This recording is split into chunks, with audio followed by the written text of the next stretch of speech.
স্বাগতম।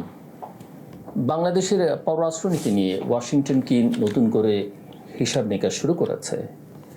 চীন, রাশিয়া, তুরস্ক, সৌদি আরব এবং ইউরোপীয় ইউনিয়নের সঙ্গে ঢাকার সাম্প্রতিক কূটনৈতিক যোগাযোগ কি যুক্তরাষ্ট্রকে উদ্বিগ্ন করছে, নাকি এটি উদ্বেগ নয় বরং পরিচিত বাংলাদেশকে বোঝার একটা স্বাভাবিক মার্কিন উদ্যোগ? সম্প্রতি সংবাদ মাধ্যমে প্রকাশিত একটা প্রতিবেদনে বলা হয়েছে যে দক্ষিণ ও মধ্য এশিয়া বিষয়ক যুক্তরাষ্ট্রের বিশেষ দূত এবং ভারতে নিযুক্ত মার্কিন রাষ্ট্রদূত সার্জিও গোর জুলাইয়ের শেষ সপ্তাহে বাংলাদেশ সফর করতে পারেন। এটি হবে তার প্রথম আনুষ্ঠানিক বাংলাদেশ সফর। প্রতিবেদনের ভাষ্য অনুযায়ী এই সফরে বাণিজ্যের চেয়েও বেশি গুরুত্ব পেতে পারে বাংলাদেশের নতুন সরকারের পররাষ্ট্রনীতির গতিপথ, বিশেষ করে চীন, ভারত, রাশিয়া, পাকিস্তান, ইরান এবং বৃহত্তর ইন্দো প্যাসিফিক অঞ্চলের প্রতি ঢাকার অবস্থান। তবে এটিও মনে রাখতে হবে, সম্ভাব্য আলোচ্য সূচির বড় অংশই এখন পর্যন্ত কূটনৈতিক বিশ্লেষণ ও সংবাদ মাধ্যমের অনুমান। পূর্ণাঙ্গ আনুষ্ঠানিক কর্মসূচি প্রকাশিত হয়নি। সার্জিও গোর সাধারণ কোনো কূটনীতিক নন। তিনি মার্কিন প্রেসিডেন্ট ডোনাল্ড ট্রাম্পের ঘনিষ্ঠ জন হিসেবে পরিচিত এবং দক্ষিণ ও মধ্য এশিয়া বিষয়ক বিশেষ দূতের দায়িত্ব পেয়েছেন। মার্কিন পররাষ্ট্র দপ্তরের তথ্য তাকে এই অঞ্চলে যুক্তরাষ্ট্রের কৌশলগত ও অর্থনৈতিক যোগাযোগের গুরুত্বপূর্ণ প্রতিনিধি হিসেবে দেখা যায়। এর আগে বাংলাদেশ সরকারের বিশেষ দূত লুৎফে সিদ্দিকী, যিনি অন্তর্বর্তীকালীন সরকারের সময় দায়িত্বে ছিলেন, ওয়াশিংটনে তার সঙ্গে বৈঠক করেন, অর্থাৎ গোরের সঙ্গে বৈঠক করেন এবং তাকে ঢাকা সফরের আমন্ত্রণ জানান। সেই আলোচনায় আঞ্চলিক সম্পর্ক, নির্বাচন, অপতথ্যের ঝুঁকি এবং সরাসরি যোগাযোগ বজায় রাখবার গুরুত্বটা উঠে আসে। প্রশ্ন হচ্ছে, এই মুহূর্তে ওয়াশিংটন বাংলাদেশের পররাষ্ট্রনীতি সম্পর্কে স্পষ্ট ধারণা পেতে চাইছে কেন?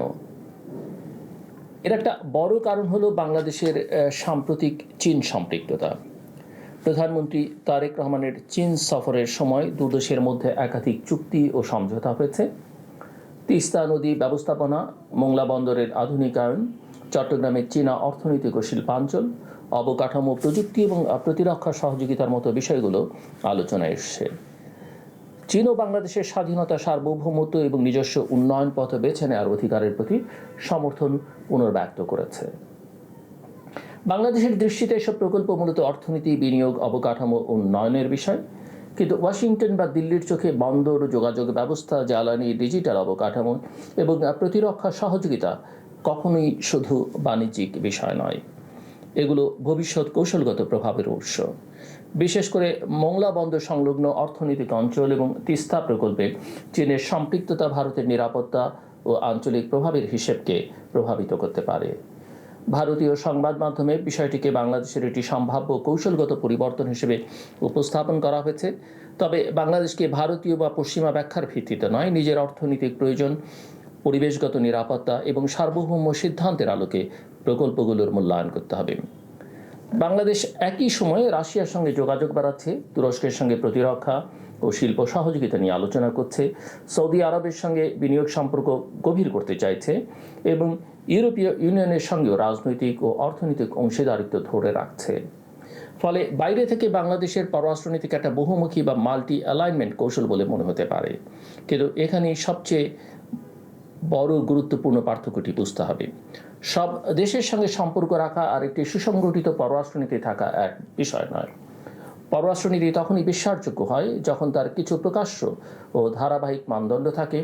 বাংলাদেশকে স্পষ্ট করতে হবে কোন বিদেশি বিনিয়োগ গ্রহণযোগ্য, কোন প্রতিরক্ষা সহযোগিতা জাতীয় স্বার্থের সঙ্গে সামঞ্জস্যপূর্ণ, কোন বন্দর বা ডিজিটাল অবকাঠামো প্রকল্পে কী ধরনের নিরাপত্তা পরীক্ষা প্রয়োজন এবং ঋণ, পরিবেশ, প্রযুক্তি ও সার্বভৌমত্বের প্রশ্নে কোথায় সীমারেখা টানা হবে। অর্থাৎ বাংলাদেশের নীতি শুধু সবার সঙ্গে বন্ধুত্ব বললেই সম্পূর্ণ হবে না, বলতে হবে কোন শর্তে সেই বন্ধুত্ব গ্রহণযোগ্য। যুক্তরাষ্ট্রের সঙ্গে বাংলাদেশের সম্পর্কের একটা বড় ভিত্তি হচ্ছে বাণিজ্য। মার্কিন বাজার বাংলাদেশের তৈরি পোশাকের অন্যতম প্রধান গন্তব্য। 2025 সালে দুদেশের পণ্য বাণিজ্যে যুক্তরাষ্ট্রের ঘাটতি ছিল প্রায় $7.1 বিলিয়ন। অর্থাৎ বাংলাদেশ যুক্তরাষ্ট্রের কাছে উল্লেখযোগ্য পরিমাণ পণ্য বিক্রি করে। ফলে ওয়াশিংটনের সঙ্গে সম্পর্ক খারাপ হলে বাংলাদেশের রপ্তানি, কর্মসংস্থান এবং বৈদেশিক মুদ্রা আয়ের উপর চাপ তৈরি হতে পারে। 2026 সালে যুক্তরাষ্ট্র বাংলাদেশের মধ্যে পারস্পরিক বাণিজ্য সংক্রান্ত একটি বাধ্যতামূলক চুক্তিও রয়েছে। সেখানে বাজারে প্রবেশাধিকারের পাশাপাশি ডিজিটাল বাণিজ্য, সাইবার নিরাপত্তা এবং বিশ্বস্ত সীমান্তের মধ্যে তথ্য স্থানান্তরের মতো বিষয় রয়েছে। চুক্তির একটি ধারায় বলা হয়েছে, বাংলাদেশ এমন কোনো নতুন ডিজিটাল বাণিজ্য চুক্তিতে গেলে যা যুক্তরাষ্ট্রের মৌলিক স্বার্থকে ক্ষতিগ্রস্ত করে, আলোচনা ব্যর্থ হলে ওয়াশিংটন চুক্তি বাতিল বা শুল্ক পুনর্বহালের পথে যেতে পারে। এটি দেখায় বাণিজ্য এখন আর শুধু শুল্ক ও পণ্যের বিষয় নয়, প্রযুক্তি, তথ্য, নিরাপত্তা এবং ভূ রাজনীতিও বাণিজ্য নীতির অংশ হয়ে গেছে। এখানে বাংলাদেশের জন্য একটি বড় সতর্কবার্তা রয়েছে।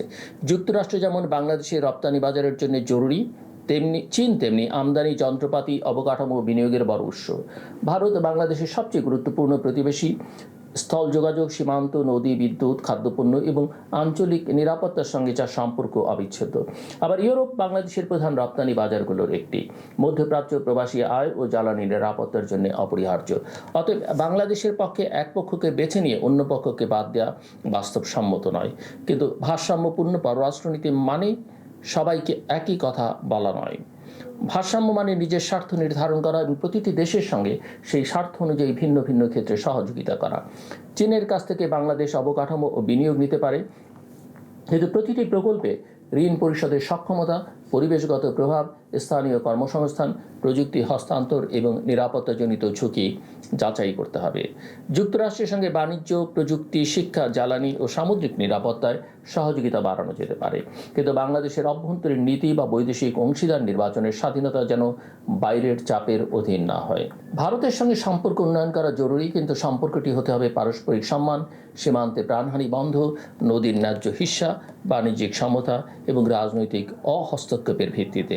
বাংলাদেশের সবচেয়ে বড় শক্তি তার ভৌগোলিক অবস্থান। বঙ্গোপসাগর, দক্ষিণ ও দক্ষিণ পূর্ব এশিয়ার সংযোগ, প্রায় 18 কোটি মানুষের বাজার এবং দ্রুত পরিবর্তনশীল অর্থনীতি বাংলাদেশকে গুরুত্বপূর্ণ করে তুলেছে। কিন্তু এই ভূগোল একই সঙ্গে ঝুঁকিও তৈরি করে। বড় শক্তিগুলো বাংলাদেশের সঙ্গে সম্পর্ক চায়, কারণ তারা বাংলাদেশের উন্নয়ন নিয়ে নিঃস্বার্থ নয়, তারা নিজেদের বাণিজ্যিক, নিরাপত্তাগত ও কৌশলগত স্বার্থ এগিয়ে নিতে চায়। তাই সার্জিও গোরের সম্ভাব্য সফরকে ভয় বা উচ্ছ্বাস কোনোটির মাধ্যমেই দেখা উচিত নয়। এটি বাংলাদেশের জন্য নিজের অবস্থান স্পষ্টভাবে তুলে ধরবার একটি সুযোগ। ঢাকা ওয়াশিংটনকে বলতে পারে বাংলাদেশ কোনো চীন বিরোধী জোটে যোগ দেবে না, আবার চীনের কৌশলগত পরিসরের অন্ধ অনুসারী হবে না। বাংলাদেশ ভারতের বৈধ নিরাপত্তার উদ্বেগ শুনবে, কিন্তু ভারতের প্রভাব বলয় হিসেবে নিজেকে মেনে নেবে না। রাশিয়ার সঙ্গে সহযোগিতা করবে, কিন্তু আন্তর্জাতিক নিষেধাজ্ঞা ও আর্থিক ঝুঁকিও বিবেচনায় রাখবে। মুসলিম বিশ্বের সঙ্গে সম্পর্ক বাড়াবে, কিন্তু দেশের সামাজিক বহুত্ববাদ ও সাংবিধানিক চরিত্র বিসর্জন দেবে না। এটাই হতে পারে একটি পরিণত, আত্মবিশ্বাসী এবং নীতিনির্ভর পররাষ্ট্রনীতির ভাষা। বাংলাদেশের লক্ষ্য হওয়া উচিত কার সঙ্গে আছে এই প্রশ্নের উত্তর দেওয়া নয়, বরং বাংলাদেশ কিসের পক্ষে সেটা পরিষ্কার করা। বাংলাদেশের পক্ষে থাকতে হবে সার্বভৌমত্বের, অর্থনৈতিক নিরাপত্তার, ন্যায্য বাণিজ্যের, গণতান্ত্রিক বৈধতার, মানবিক মর্যাদার এবং আঞ্চলিক শান্তির। ওয়াশিংটন যদি ঢাকার পররাষ্ট্রনীতি সম্পর্কে স্পষ্টতা চায়, তাহলে বাংলাদেশও ওয়াশিংটনের কাছে স্পষ্টতা চাইতে পারে। যুক্তরাষ্ট্র বাংলাদেশকে কি শুধুই চীন ও ভারতের মধ্যবর্তী একটি কৌশলগত ভূখণ্ড হিসেবে দেখে, নাকি একটি স্বাধীন অংশীদার হিসেবে দেখতে প্রস্তুত? পররাষ্ট্রনীতিতে বন্ধুত্ব গুরুত্বপূর্ণ, তবে তার চেয়েও গুরুত্বপূর্ণ হলো আত্মমর্যাদা, ধারাবাহিকতা এবং সিদ্ধান্ত গ্রহণের স্বচ্ছ মানদণ্ড। বাংলাদেশ কোনো শক্তির দাবার গুটি নয়। সঠিক রাষ্ট্রনীতি, শক্তিশালী অর্থনীতি এবং অভ্যন্তরীণ রাজনৈতিক বৈধতা থাকলে বাংলাদেশ নিজেই একটি সক্রিয় কৌশলগত পক্ষ হয়ে উঠতে পারে। আজকের আলোচনা এখানেই শেষ করছি। আপনার কি মনে হয়, বাংলাদেশ কি সত্যি একটি স্বাধীন ও ভারসাম্যপূর্ণ পররাষ্ট্রনীতি অনুসরণ করছে, নাকি আমরা ধীরে ধীরে একটি শক্তি বলয় থেকে আরেকটি শক্তি বলয়ের দিকে সরে যাচ্ছি? আপনার মতামত কমেন্টে জানান। আবারও কথা হবে অন্য কোনো গুরুত্বপূর্ণ বিষয়ে। ভালো থাকুন, সচেতন থাকুন।